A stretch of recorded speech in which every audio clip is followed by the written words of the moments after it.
waaw. ñëwal ma ne la jeex na wax nga dugg naa noppil. acca. jigéen ñii la tey ci m'a donné la femme africaine. sama xel dem na ci Yacine Boubou. sama xel dem na ci Aline Sitoé Diatta. sama xel dem na ci jigéen ñi ba ñoo dégg lool boo tourné damay gaañ bul def loolu. doon àgg ca biir. jigéen ñii la. jigéen boo waree sànce da ngay sànce. waaye sànce li nga xamante ni yaa ko moom da cay baax. déggal li sànce ka da ngaa bëri tiitar nag dama koy bàyyi de. yaa dàq sànce Aïda nag. Aïda de moom mètre téeméeri rek la jàpp moom. yooyu muy sol noonu nga yaakaar mètre ñaata la. bul def nii jaraaf bi da lay gis jéem laa bëgg ak yooyu dañuy nangu. kay ma nga noonu. may ma wuyu allo. waaw. luy loolu. nga ni. yaa yeyir woo ko sa doq yaa jigéen bu bon. yow yaa ñàkk jom yaa bon. yow ana Sophie. ban kër baajan. mi kër baajanam. yow Sophie ñu ne ma nga prison ba. Sophie ànd ak prison ba ak doomam. waxoo ma ko ba tey ñu ma koy wax. fan la Sophie nag. kër baajanam mooy camp pénal. yow yaa bon yaa bokk bon. yow ndekete man li ma fi nekkul yëpp xale baa ngi ca prison ba ñu tëj. waxuma sax man xale bi rek nekk fa ak moom kese sax loolu jigéen nekk prison rek moom problème la waaye mu nekk fa ak xale bu ndaw demoo fa seeti ko xamoo ci lu mu ne nga ne ma mi kër baajanam foofay kër baajanam non bu ma laal yow yaa ñàkk jom yaa bon yow yaa ñaaye bul ma amoore de man nekkuma Italie Sénégal laa ne bu ma wax amoore de waaye yow di ma leen ak sànce waaye yow nga naa ma sànce yow yaa ñàkk jom yaa bon waaye nag dinaa la yëgal benn mbir. waaw Moustapha di nga doy Moustapha coow li lan la Moustapha maa ngi toog fee xaw ma lu may wax téléphone yaa nga ratatati prison Aïda prison tëj nañ ko doom ja tëj nañ ko lan la. Aliou nana Aïda.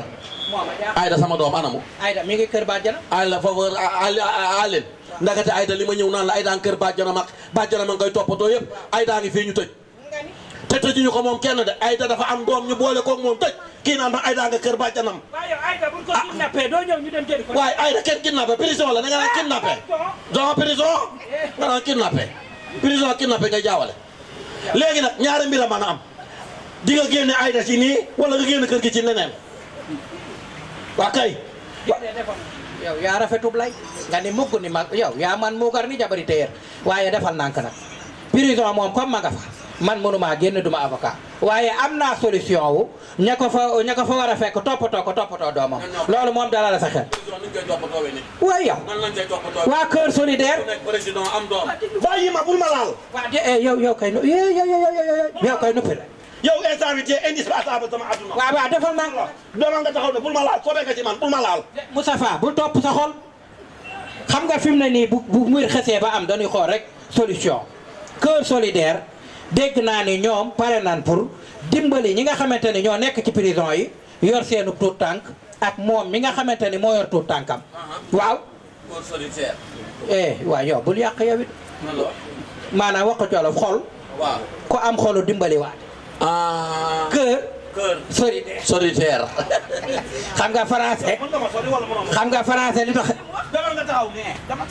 waaw yow kii est-ce que du li mu teg ci boppam bee ko dofloo bul ma laal waaye xoolal bul ma laal waaye yow ba bàyyi ma lijjanti sama doom ba noppi sama doom la gën a continue ñun waxuñu daa génn de solution ca biir lan wax ñii du ñuy avocat de voilà léegi nag ñoom ndimbal la ñuy def maanaam dès maintenant nag moom nanu fexe ba moom xam nga jigéen rek ndeysaan dafa fragile boo tuddee jigéen te rangoo ñu jigéen ak rangoo ñu fas day delloo réew ginnaaw moo tax ñoom taxawaay bi nu taxawaay ci jigéen ñu war koo saluer te jàppale leen waxuma la ak doomam waaye moom rek tey bu gisee mbaax fa mu war a nekk waxuma la ak kuus nga xam ni même boo nekkul cib kaso dalay bëgg a rey waxuma la nga ne cib kaso moo tax ñoom dañ leen a war a ñaanal yàlla te jàppale leen te yemuñu foofu de même xale bi nga yor mu war a jàng te amooy moyen dañ lay dimbali ba mu jàng waa di yoxoo yow ku lay dimbali faaw nga xam turam nag Cœur Solidaire nga wax jërëjëf waaw noonu la buñ ko déggee dina xam loolu laa bëgg a wax tëj solidaire yow moom dañ lay tëjoo yow bañ Solidaire maag moom la ndofu ba ma xubal latéral gauche débordé ñu ni Moustapha Ngok ma paas débordé bal bi ñëw ma ne ko tay waaw Moustapha yow da ngay fubal wala da ngay karaat noonu la mu dee fubal nag. yow de bu mënee fubal it nga mën a seetaan sa doom ba mu dugg kaso yow sa néegu ñax mi nga def sa bopp bi li ma mënee football noonu laa mënee fase te def naa la ko waaw. Aliou Tafa baal fase nag. bu soobee yàlla. Cœur solidaire fu nu mën a ne. problème dem ci ñoom. waa kay. da ngay dem avant nga am problème. waa kay ndax lii ñuy def dimbali ñu ca kaso ya dimbali xale yi jàngul loolu ñu baax rek koy def te incha allah sama doom ji ku ma ca jàppale ma jël. waa kay waaw football ba nag moom final ba incha allah danaa ca dem waaw. léegi kon xam nga nu ñuy def. waaw nan fa dem nii. waaw mu taalibe yi. taalib waaw. dégg naa taalibe yi ñoo ca aay te. day dañuy jàpp taalibe sang la ba nga set solo léeg-léeg boo amee góom ñu faj la ba nga wér dégg naa dégg. am na taalibe boo xam ne. waaw daa nekkoon ci koñ bi analyse buñ ko defal médecin bi du ko gis. ndekete yaram wa tilim waa nekk ca der wa di nëbbu maladie ba. lay sang ba nga set. ba ko waa Cœur solidaire jëlee sang ko ba mu set. mais ndeke dara jotu ko. ndeke tilim daal dina ne ci nit ba mu mel ni daa wopputoo wopput. nag looloo ma jàpp damaa tilim ba xaw ma jigéen ban laay taamu ndekete bu bon bi laa jot man ma sang. kii de xam naa ni moom fa nga ko tànnee kenkaayeri bari na fa xoolal daal yi moom ay weñ moom bëgg na ko. loxo ya jaaro ya bon. dama jiitu ñu dañuy waxtaan am dama jiitu ñu daan naa wala ak ñuy bëgg sëy nag ñu ñàkk jom ñi dan naan ñàpp ci sëy te duñ bàyyi. demal dinaa woo sa baay yow demee kii nga jox sa saak boo demee da nga liggéey sa dinaa woo sa baay yow solidaire talu laa ja waaye yow may yow kii xanaa jabari dono man dama ko doon dox dafa sañ ca ndekete li mu toll nii comme bali fëgg jaay la lii mooy sañ Kribata nag wax dëgg yàlla faaw nag ma yee du ci Cœur solidaire ndax loolu mooy yoon ndax Cœur solidaire dafa nekk kër boo xam ne association boo xam ne tabarkàlla tax na xale jooyatu jigéen jàmbatatul néew di doole yi sonnatuñu ndax danoo delloo buum ca boy ga ndax danoo jàpp ne nga man askan wi booloo doon benn xaaruñu kenn Cœur solidaire li ma gën a yéem ci ñoom Aïda dama départ dugg Espagne yaakaar ne xamuñu Cœur solidaire ma tase benn espagnol ma ne ko las taringo espagnol bi ni tekk ne pas taringo parenten carente Cœur solidaire mu ñu waa kon Espagne xam ne si Cœur solidaire ma départ Espagne ni meng dégg nga maam dugg fi nga xam ne moom mooy Japon ma gis benn chinois bu ndaw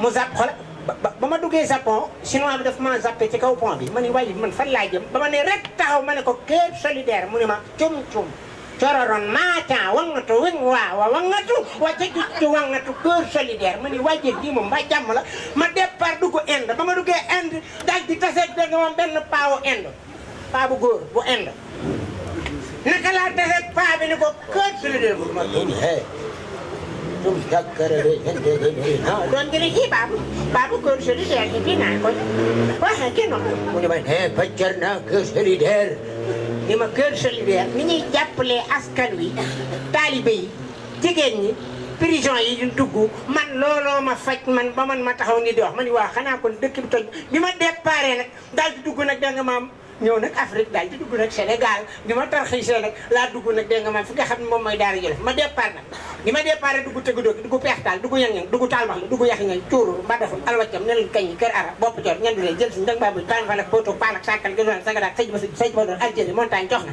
kër sëñ Louga Touba Serax ñu na gaar ndang bambu ginnaaw raay kanamu raay daal di ne peng ila pekkees départ daal di dugg ne njagura jël toy nim no ñu det na ma daal dugg kër Konte dugg kër Paati ñu ne det na ma daal di saral ni meng ila barkel bi ma ñëwee Yoff nag daal di départ dugg nga tase jaraaf ni ma mbooka nun dana lekka jën ndax nun ak Cœur solidaire noo nekka benn ngor ku ka tuda Cœur solidaire ndax Aïda booy xool notre président ngor la dëkka moo tax na nun dana lekka jën dana jàppa mbaali xëcc ko jàppa jëli andi ko ci Cœur solidaire ñu jox ko nit ñi ñu lekka ko ma départ ñëw waaye la gën a yéeme ba gën a yéeme mooy man génération 2002 man loolu daf may faj ndax bu ñu demee ba Sénégal ñu naw ko ci wàllu football ma nga départ ci ñoom El Hadj Diouf jaar ci ñoom Alassane Ndour ndax tubaarkaale El Hadj Diouf mos naa télé bal Sénégal ba Espagne ah oui da ngeen ko contesté. gën a nekk à l'aise.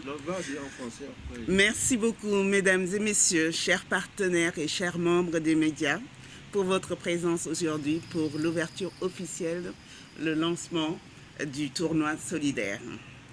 Le tournoi solidaire, une initiative portée par l'association Les Cœurs solidaires. Merci à vous d'être présents pour ce combat. Ce tournoi n'est pas seulement une compétition sportive. Il est avant tout un projet citoyen qui place la solidarité et l'inclusion au cœur de nos actions. Nous voulons soutenir les jeunes filles déscolarisées, les talibés, ainsi que les femmes incarcérées avec leurs bébés, en leur offrant une visibilité et une chance de s'intégrer à travers le sport et dans la communauté. Le tournoi solidaire est une rencontre entre passion, entraide et engagement social. C'est un espace où la jeunesse et les familles et les partenaires institutionnels se retrouvent pour célébrer l'espoir et construire ensemble un avenir plus inclusif. Nous remercions déjà les partenaires qui nous accompagnent et invitons toutes les entreprises et les institutions à rejoindre cette dynamique. Ensemble, nous pouvons transformer ce tournoi en un symbole fort de solidarité nationale. Semer l'espoir, récolter des sourires. Telle est notre devise. Merci aux médias de relayer ce message. Merci aux partenaires de croire en cette initiative et merci à la jeunesse sénégalaise qui en est le cœur battant. Le sport unit, la solidarité construit. Merci pour votre présence.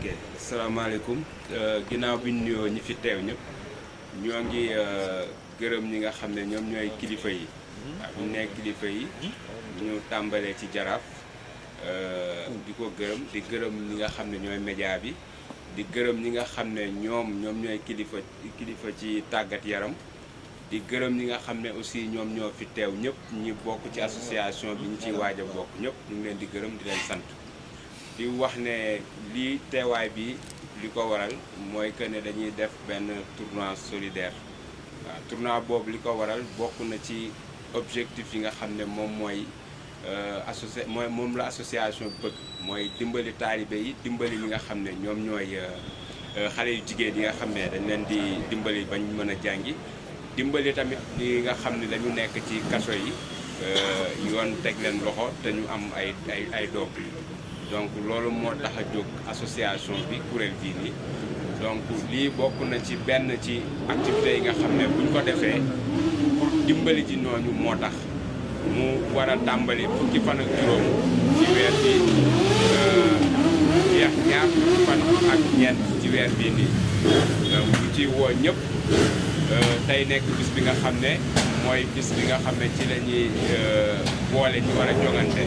waaw je disais que dama doon wax ne ñu ngi woo ñi nga xam ne bëgg nañoo dimbali ay nit lu ci mel ni taalibe yeeg xale yu jigéen ñi nga xam ne dañu nekk ci kaso yi am doom ak ñi nga xam ne bëgg nañoo jàng te amuñu fu ñu jaar ñu ñëw comme ni ko suñu partenaires actuels yi ñi nga xam ne ñu ngi fi déjà ñoom tamit ñu ñëw te xam ne cœur solidaire moo ngi fi di leen xaar à bras ouverts ndaxte lépp lu leen tax a jóg loolu kese la donc ñi fi ñëw def prestation di artistes yi nga xam ne vraiment lancé nañ le message ñu leen ci remercier di leen gërëm di leen wax ne tamit ñoo ngi ci biir loolu moom moo ñu tax a jóg donc moo tax tey ñu teew fi di ñaan yàlla niñ ko tàmbalee sunu borom may ñu yeggalee ko noonu ba tournoi bi jeex te lépp loo xam ne moom lañ ci naal sunu borom taxawuñ ci te sottil ko te kenn bañ a manqué aussi ñu ngi ñaanal ñëpp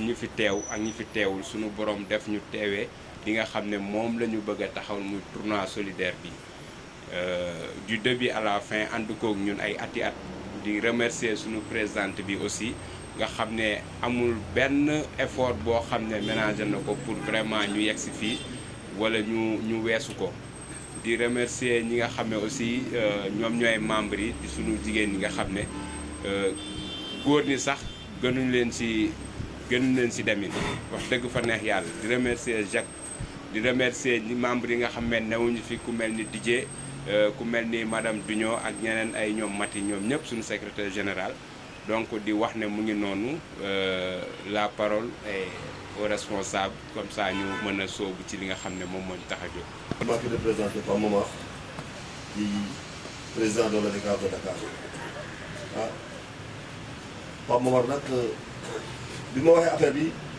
dafa fekk si yeneen affaire mais bi mu ne cœur solidaire doo organisé ma ne ah maa ngi ci biir dinaa bàyyi lépp dem parce que démb la ma ko vers 18h ma ne kon dinaa bàyyi lépp dem waaw moom nag ci ay waxam si ay kàddoom la si laay ñëw man nee na tournoi am la dina si tax rip si wàllu organisation si wàllu lépp dina si tax te moom bu si taxawee rek ñu taxaw nañ ci waaw ba pare nag ñu ñaan équipe yi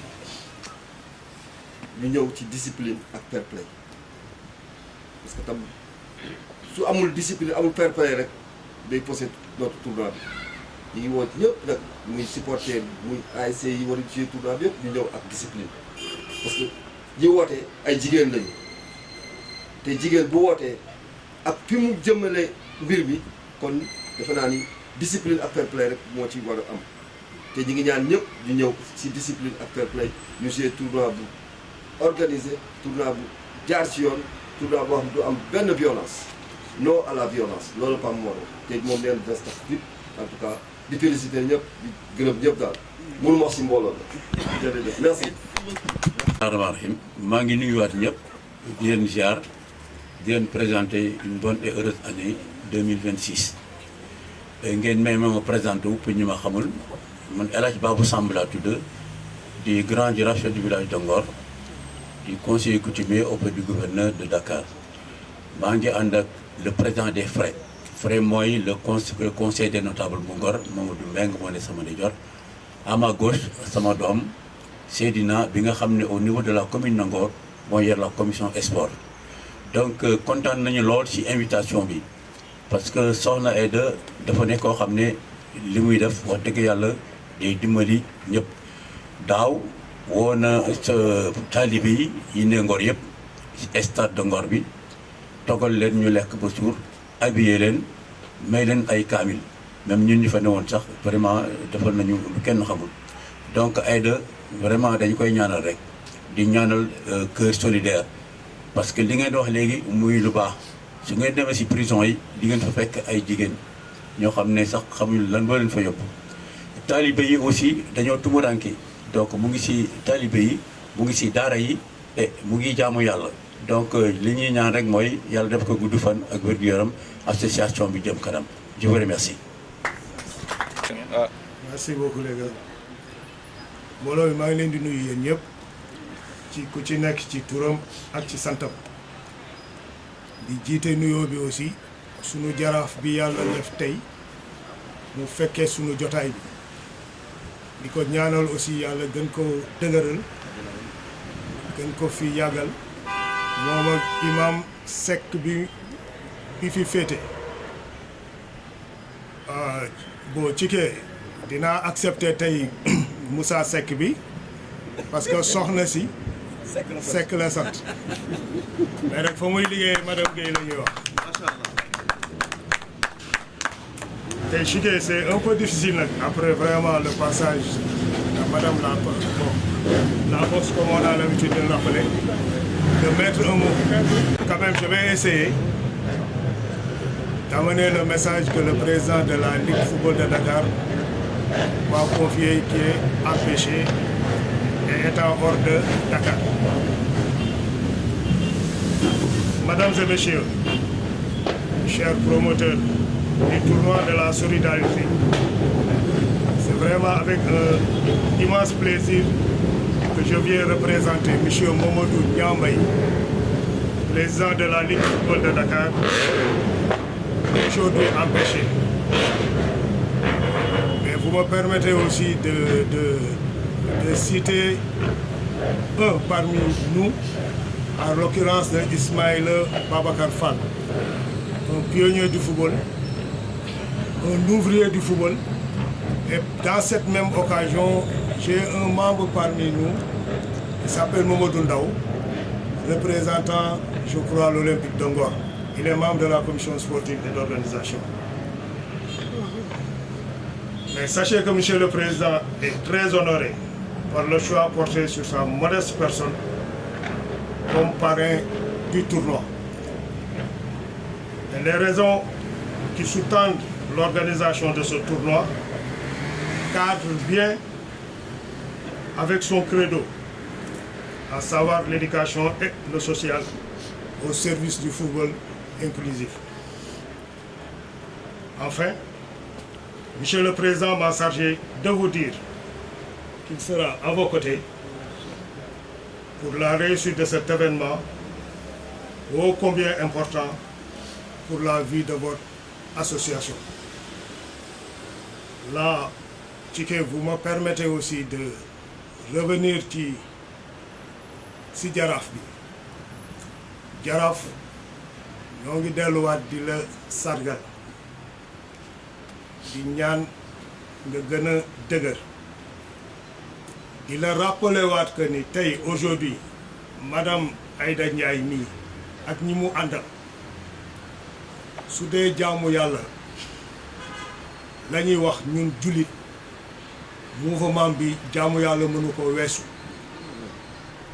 parce que bu jëlee benn geste jëmale ko ci taalibe yi jëmale ko ci jigéen ñi demul école parce que noonu lañ ko tuddee ak suñu jigéen ñi yàlla def tey ñu nekk ci xat-xat ak seeni doom man ci sama xel mu gàtt walla sama xam-xam bu tuuti gaw ma ni jaamu yàlla gën na fort bi kon ñoo ngi delluwaat di la ñaan loo gën a mën a ñaanal association bi mu jëm ci kanam suñu borom def ci jàmm voilà loolu rek laa amoon comme mot bienvenue au nom du président de la Ligue Mamadou Diambaye jërë ngeen jëf wala toog ci seen salle wala taxaw ci mbedd waxtaane ko pour indi ndimbal ci askan wi te football day boole football day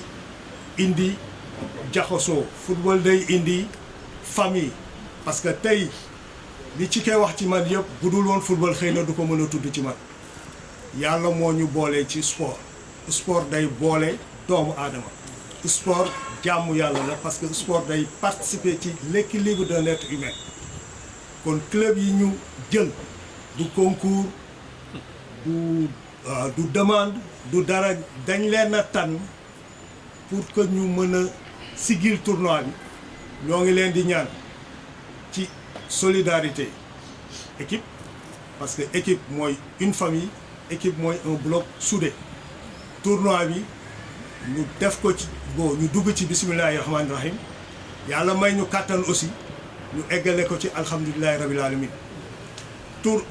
tournée dina am dans les différents clubs yi nga xam ni tey muy juróom-ñetti club yi ñu tànn pour que ñu jouer ci tournoi bi am na règle am na fu ñu ko sukkandiku aussi teg ko te foo rek moo ñu tax a jóg pour dimbali ay doomu aadama te tournée boobu bu amee dinañ respecter lañ fa teg ku ci génn nag yaa ci génne sa bopp ku wàcc ci li ñu teg ci organisation boo ci wàccee yow yaa génne sa bopp ci tournoi bi te ñi fi cité ci juróom-ñetti club yi ma dégg fii ñu yàgg ci sport lañu ñu xam ci sport lañu ñuy dundal sport lañu kon war nañoo mën a ànd ak sunu jigéen yi jàppale leen ba jaamu yàlla bi ñuy def ñu bokk ci yàlla mën ñoo fay suba loolu laa amoon ci lu ma ci yokk coordonnateur et di ñaan aussi. li nga xamante ne tey ñoo fas yéene def levée de rideau bi mooy la génération de 2002 donc initiative bi yëpp mu ngi jóge encore une fois ci madame la présidente bi nga xamante ne mooy coordonnatrice Kër Solidaire bi donc génération 2002 boo ko tuddee sa xel day dem ci ñoom El Hadj Ousseynou Diouf dem ci ñoom Fadiga dem ci Henri Camara et consort ñu fas yéene jongante ak les artistes humoristes et comédiens maanaam ñoom Wally Seck donc ñoom Birane ak tonton Tafa mi toog ñoom doyen et consort donc sélection boobu ñooy fas yéene jongante ak génération 2002 en levée de rideau donc ñu bëgg message bi jàll ci ñëpp gars yi ñu jéem a def ku ci ne def yëf yi sa yëf donc on veut que cet événement là soit une réussite totale ñëpp def ko seen yëfi bopp pour que les années à venir ñu mun ko gën a yaatal ba yeneen ASC yi mun cee bokk sans plus tarder dañuy invité Chou Ismaïla Madior Fall mu ñëw def la présentation du tirage des 8 équipes ñu wax leen procédé bi nan lay demee donc de façon transparente équipe yaa ngi fi moom dina def présentation équipe yi en même temps su ko defee ñëpp gisandoo donc ñu def tirage bi fii mu leer nañ incha allah donc Chou Donc vous pouvez vous approcher. Hein? Voilà. Voilà.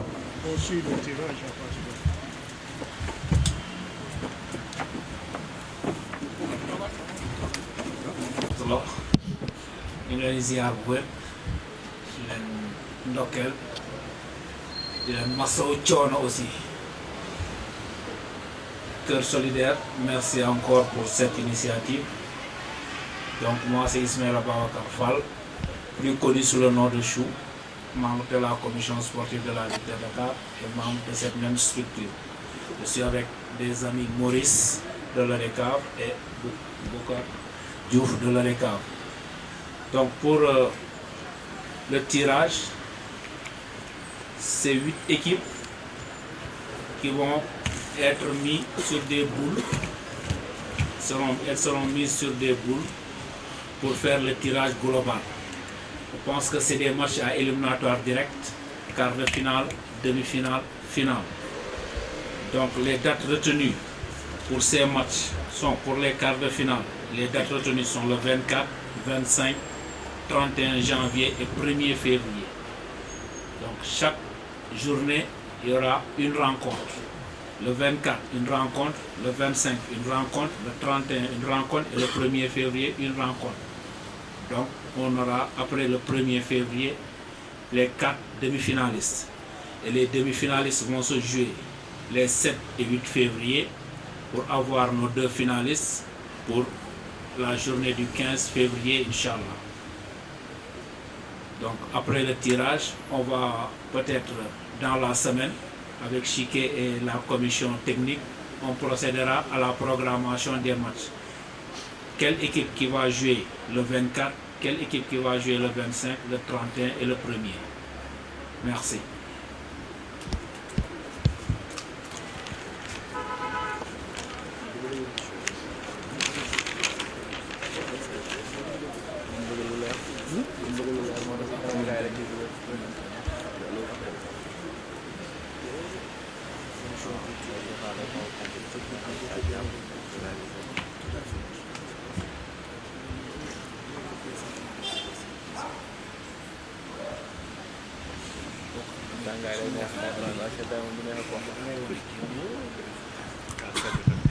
ASC Tolbi des Parcelles Assainies. ASC Tolbi. ASC Lebougui de Rufisque.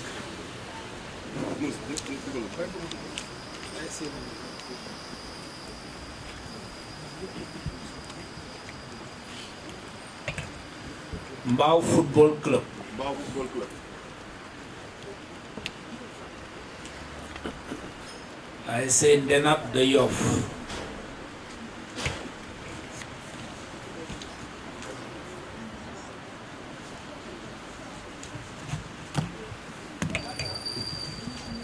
ASC Dëkkandoo de Wakam.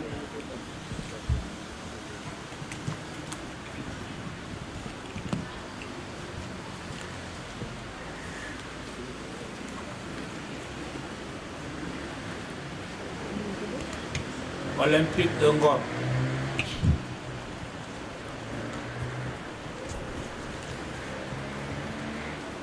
ASC Déggo de Cambérène.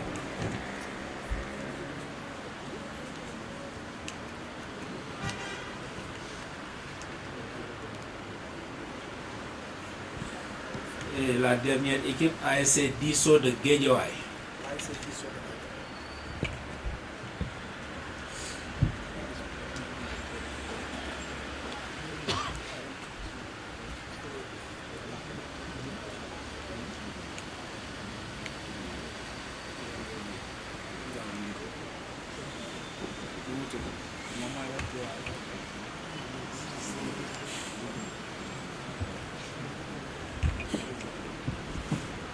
Je pense que toutes les équipes ont été citées et il y a 8 boules.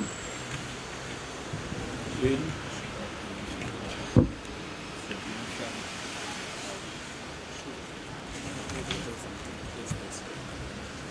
deux, 3, 4, 5, 6, 7 et 8. Donc, je pense qu'on est au complet.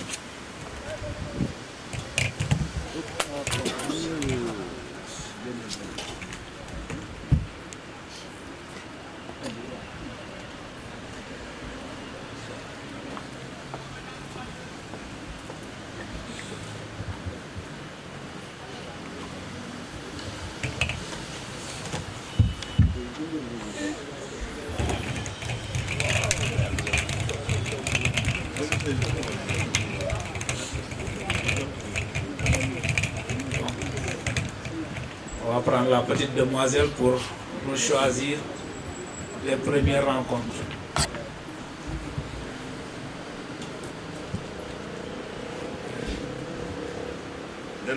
ASC Ndenat de Yoff.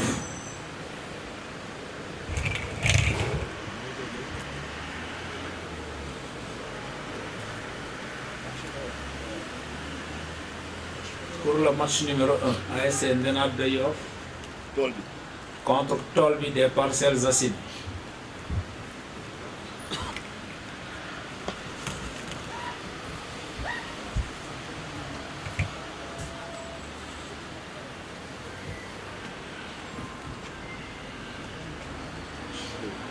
Match numéro 2.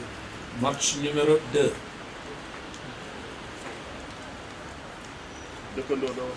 ASC Dëkkandoo de Wakam.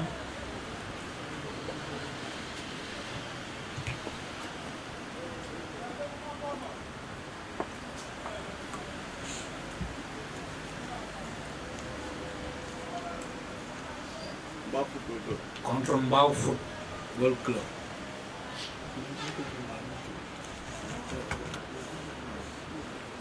Contre l'équipe de Mbao. Match numéro 3. Déggo de Cambérène. ASC Déggo de Cambérène.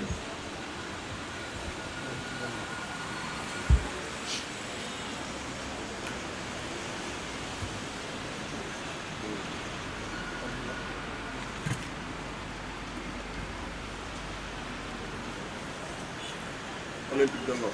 Contre Olympique de Ngor.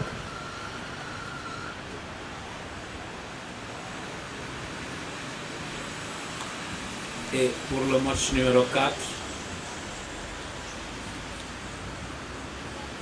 Disso de Guédiawaye. ASC Disso de Guédiawaye.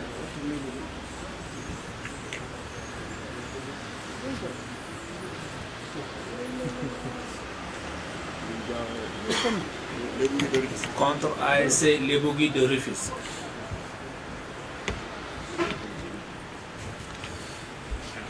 Merci, Bébé. Merci.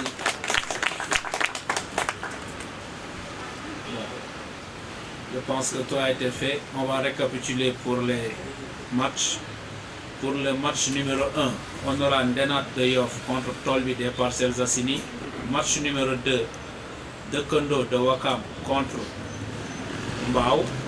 Match numéro 3, Déggo de Cambérène contre Olympique de Ngor. Et match numéro 4, Disso de Guédiawaye contre Lebougui de Rufisque.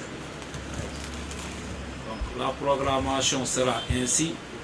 Pour le match numéro 1, ce sera le 24 entre Ndenat de Yoff et Tolbi. Match numéro 2, le 25, Dëkkandoo de Wakam contre Mbao. Match numéro 3, le 31, Déggo de Cambérène contre Olympique de Ngor. Et match numéro 4, le 1er février, Disso contre Lebougui de Rufisque. Merci. Pour les demi-finales. Pour les demi-finales, les croisés se feront ainsi.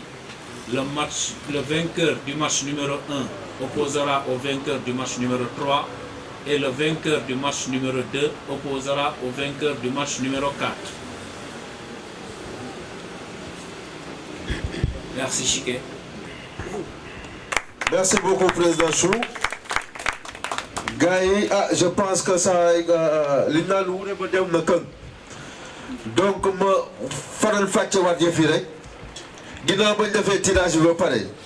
Donc japp nañ né inshallah rabbi le 24 janvier 2026 fële ci stade de Ngor ki nga xamantene moy ubbi yef yi mooy Ndenaat ASC Ndenaat bu Yoff moom mooy jogante ak ASC Tool bi bu Parcelles Assainies donc ñu noté loolu ñaareelu match bi incha allahu rabbi maanaam ci dimanche bi ASC Dëkkandoo bu Wakam mooy daje ak ASC Grand Mbao ñetteelu match bi incha allah toujours ca stade bu Ngor ASC Déggo bu Cambérène moom mooy fas yéene jogante ak Olympique bu Ngor ba ca topp waaw match baa ngoog de bii de moom affaire la incha allah mooy match numéro 4 diisoo bu Géejawaay mooy fas yéene laale ak ki nga xamante ne mooy lébu gi bu Rufisque incha allah comme ni ko Chou waxee et directement ça sera après les quarts de finale éliminatoire direct la ku ñu dóor nga toog demi-finale bi ki nga xamante ne mooy match numéro 1 maanaam diggante Ndenaat ak Tool bi ku gagné yow yaay jogante ak ki nga xamante ne moo doon laale diggante Déggoo bu Cambérène ak Olympique bu Ngor beneen demi-finale bi Dëkkandoo bu Wakam ak Grand Mbao ku ci gagné yaay dajeek diggante Diisoo bu Géejawaay ak Lébu gi donc noonu la croisé yi di amee finale bi incha allah ñu ngi koy xaar le 15 février ci stade bu Ngor incha allah fa lañ fas yéene defee finale bi